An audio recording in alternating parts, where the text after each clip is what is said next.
Hi, I'm at the British Country Music Festival with Hannah White.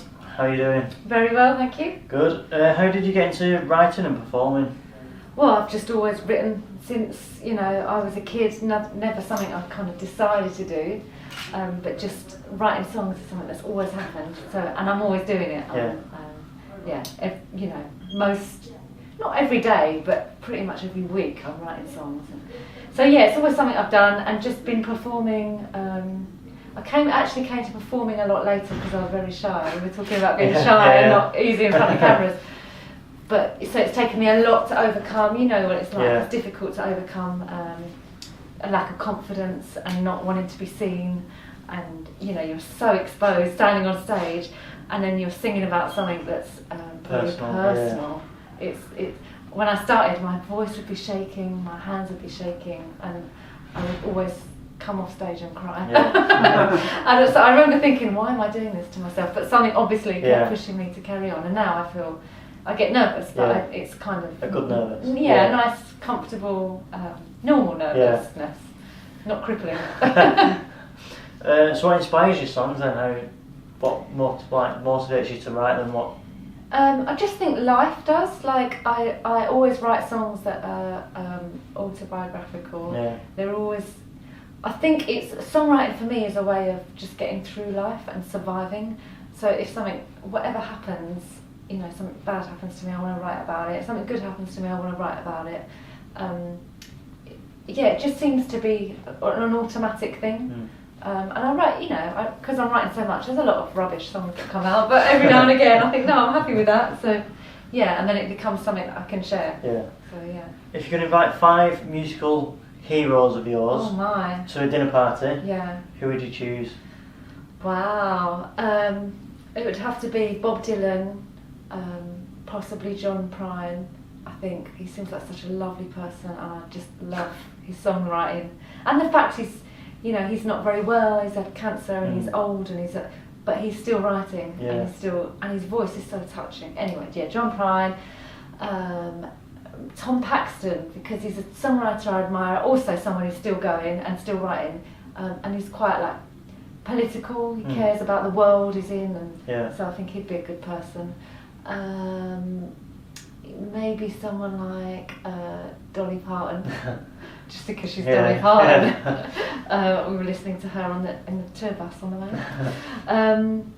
Have I got one more left? I think so, yeah. One more left. Someone else. Maybe, I think Peter Green, and I know that, he's been through stuff and he's not the same person as he was, but I just think he's probably, for me, the greatest musician and voice that's ever been, and I would like to be in his presence, even if I couldn't, I don't know, I'd just like to meet him, yeah.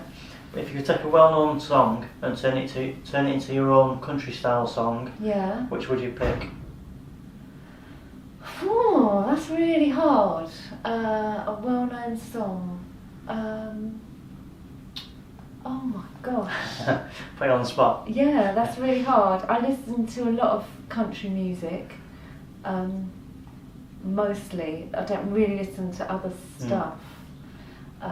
Maybe a Dylan song. Dylan songs are brilliant because they can be done in any genre and any style. And I don't know if I could. You put me on the spot. I don't know if I can pinpoint a song. Sorry, I'll come back to it if it comes to me. If you had the chance to perform anywhere in the world, any venue of your dream, which one would it be? Royal Albert Hall. Because it's just iconic. Yeah. For music and seated music lovers and just beautiful. Yeah. What's your favourite thing to do when you're not performing? Gardening. Like growing stuff and getting my hands in the dirt. And, what excites you the most about the British country scene? Do you know what? I've heard some really good music, some really authentic, heartfelt music coming from the British country scene, and there's a lot of everything. There's a lot of good pop songs and country rock, and now we've got Yola coming out. She's really soulful. It kind of spans the Americana spectrum. That's really nice, and I hope I like it. Gives me hope because country is so much about telling stories and sharing feelings, and it's so heartfelt that, you know, when there's a market, radio market, not just radio, sorry, I don't want to offend anyone, but when there's a market that's saturated with, like, you know, it's not really meaningful music, and then this comes up, it feels hopeful. People, it's nice that people like instruments and they like real voices and stories. Where do you see it in 5 years' time then? Or I just think it will. Yeah, I think it will grow, and I think it will. I think more and more people. It's a bit of a stigma, wasn't there? Like 5 years ago, if you said you're doing country music, it's all country and western, weren't it? People always say country and western, don't they? They still do. They do, and they think it's really like redneck. Yeah, line dancing and all that. They do, and there's so much more to it. But I think so. You know, I think more and more people will be educated about what it is, and the stigma will lessen.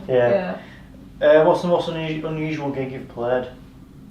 Most unusual gig? Either venue or the situation you found yourself in. I played a festival in the mountains in Turkey, and it was beautiful, and it was like I was solo as well, a massive stage, and just people, and it's very spiritual. It felt like the sun was beaming and all these mountains around me.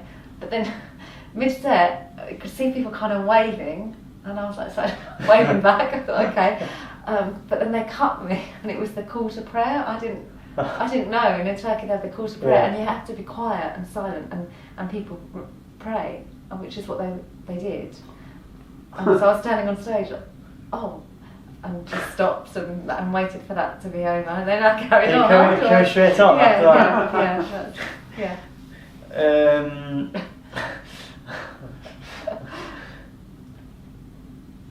What's your greatest musical achievement to date?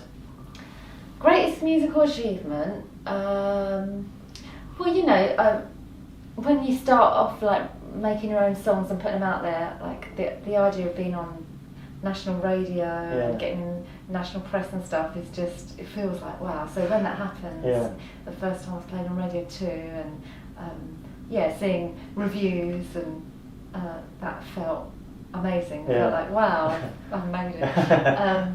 And you know, moments like, you know, we get booked for a gig overseas and we get picked up in a tour bus and it feels like wow, that's amazing. But actually, I think the real achievements are the people that you come across. Musicians and also music lovers. There's something about, you know, if I stand on stage and like, tell a story about why I've written this song, and afterwards someone will come up to me or write to me and tell me that they've, you know, had such and such experience, or that song meant such and such, and it's like you've connected, you've made a friend, and I don't get that in any other area of my life. Like nothing else can link me with people in the way that music does. It's such a privilege. Where can we find you on social media? Social media, on Twitter, because there's another Hannah White who sailed around the world. I'm Songs by Hannah, and then on every other medium I'm Hannah White Music, and my website's hannahwhitemusic.com. No worries, thank you for doing this interview. Thank you so much for having me. Thank you. Nice one.